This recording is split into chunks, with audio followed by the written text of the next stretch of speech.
Veed versus Descript, which one is better? Need to edit videos fast but stuck choosing between Veed and Descript? Let's break down which tool fits your workflow best. Veed is a browser-based editor perfect for quick social clips. It offers auto subtitles, meme templates, and a drag-and-drop timeline. Bonus, no downloads needed. But advanced edits like multi-track timelines require paid plans. Descript flips editing by letting you edit audio, video by tweaking text transcripts. Delete a word? The audio, video adjusts automatically. It's a podcaster's favorite but struggles with complex visual effects. Veed wins for simplicity. Its UI feels like Canva for video.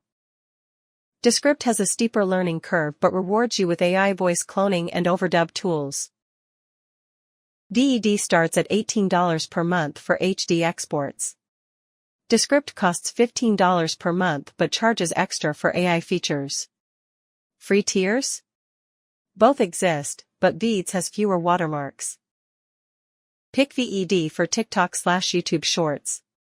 Choose Descript if you edit podcasts, webinars, or need text-based precision. Team collaboration? Descript's Google Docs style sharing edge is ahead. Short on time? Veed. Editing spoken content? Descript. Thanks for watching.